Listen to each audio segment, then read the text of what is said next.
నా పేరు శోభిత. మేము కొత్తగూడెం నుంచి వచ్చాము.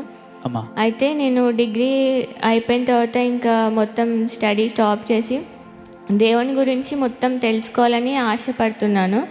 దేవునితో బలంగా అంటుకట్టబడాలని చాలా ఆశపడ్డాను. కానీ ఎక్కడ బలమైన వాక్యము, ఆరాధన, ఆత్మ లేకపోయేసరికి చాలా కృంగిపోయాను. చాలా ఫ్యామిలీ ప్రాబ్లమ్స్ వల్ల మందిరానికి వెళ్ళలేని పరిస్థితిలో ఇంట్లోనే లాక్ అయిపోయాను అనమాట. అయితే ఏంటి దేవుడా, నేను స్టడీ స్టాప్ చేసి మరి నిన్ను తెలుసుకోవాలి, నీలో బలపడాలి ఆత్మీయంగా అని చెప్పి నేను దేవుణ్ణి ప్రశ్నించినప్పుడు కరెక్ట్గా జూన్ 22కి స్వయంగా ఒక మనిషి ద్వారానే నా చెవులో ఒక స్వరం వినపడింది. నువ్వు ఎంబటే ప్రవీణ్ ఫాస్ట్ గారు లైవ్లో జూమ్ ఉంటుంది, జూమ్లో నువ్వు యాడ్ అవ్వు ఎంబటే అని చెప్పి జూమ్ లైవ్ నెంబర్ తెలీదు, ప్రేయర్ టవర్కి కాల్ చేసినప్పుడు జూమ్ ఐడి నెంబర్ చెప్పారు.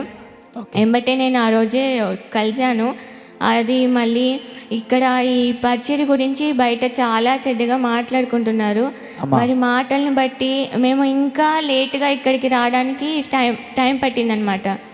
అయితే ఎప్పుడైతే ఇక్కడ తెలుసుకున్నామో ఈ లైవ్ ద్వారానే, లైవ్లో ఉన్నా సరే ఎన్నో అద్భుతాలు జరుగుతున్నాయి. ఎన్నో దురాత్మలు ఇంట్లోంచి పారిపోవడం, ఎన్నో దురాత్మలు కంటికి కనపడడం, అమ్మగారు లైవ్లో ఉన్నప్పుడే అమ్మగారు ఇంట్లోకి వచ్చి దర్శనం ద్వారా ఎన్నో దురాత్మలని బంధించడం, అలా ఎన్నో జరిగాయి. నిజంగా ఇక్కడ పరలోకాన్ని అయితే నేను ఇక్కడికి వచ్చాక అనుభవించాను బ్రదర్. నేనైతే ఎంతో అసలు యేసయ్య చేసిన అద్భుతాలని తెలుసుకున్నాను. అసలు యేసయ్య ఏంటిది, బైబిల్ మొత్తం ఎలా తెలుసుకోవాలి, ఎవరు చెప్తారు అని నేను యేసయ్యని ప్రశ్నించినప్పుడు ఇక్కడ బలమైన వాక్యం ద్వారా ఎంతో బలపడ్డాను. యవ్వన కాలానికి ఈ వాక్యం అనేది ఎంతో అవసరం ఉంటుంది బ్రదర్. అవును, ఇప్పటి నుంచి ఇంకా ఒక స్టేజ్కి వెళ్ళాలంటే నాకు నీ వాక్యం కావాలి. నాకు స్టడీ ఎడ్యుకేషనల్ జ్ఞానం కన్నా నీ బైబిల్లో ఉన్న జ్ఞానం నాకు కావాలి, వివేచన కావాలి. నాకు ఎలా దొరుకుతుంది అన్నప్పుడు ఈ లైవ్ని పరిచయం చేశారు. ఇక ఈ లైవ్ ద్వారా ఎంతో బలపడ్డాను బ్రదర్.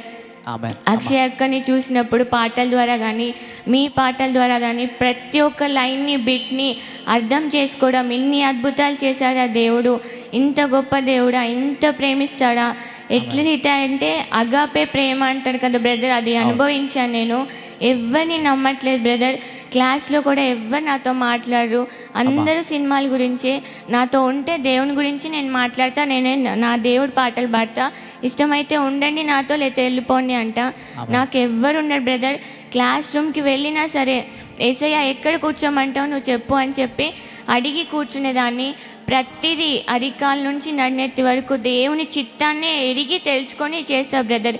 ఎంత లేట్ అయినా సరే ఇక్కడికి వచ్చిన ఫస్ట్ డేనే బలమైన ఆత్మని నేను అనుభవించాను బ్రదర్.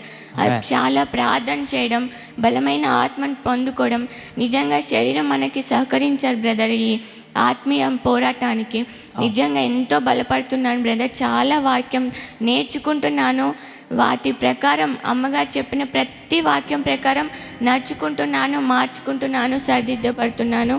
ఈ చిన్న వాక్యం దేవుని దీవించు.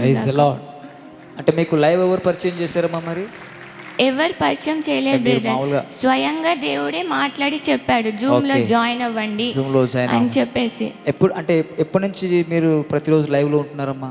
ఎన్ని రోజుల నుంచి? ఈ ఇయర్లో జూన్ 22 నుంచి లైవ్ 22 నుంచి ప్రతిరోజు లైవ్లో ఉంటున్నారు. ప్రతిరోజు లైవ్ ద్వారా బలపరచబడుతున్నారు. చాలా ఇక్కడికి వచ్చాక అన్ని నేర్చుకుంటున్నారు. ఇప్పుడు అన్ని నేర్చుకుంటున్నారు, ఆత్మీయంగా అన్ని విషయాల్లో బలపరచబడుతున్నారు. చాలా చాలా సంతోషం. గట్టిగా చెప్పలు కొడదాం ఒకసారి.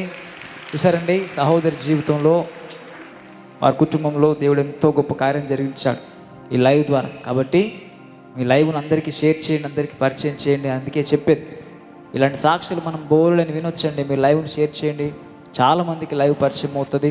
చాలామంది చూడండి, చక్కటి సాక్ష్యం యవనస్త్రాలు పంచుకుంది కదా.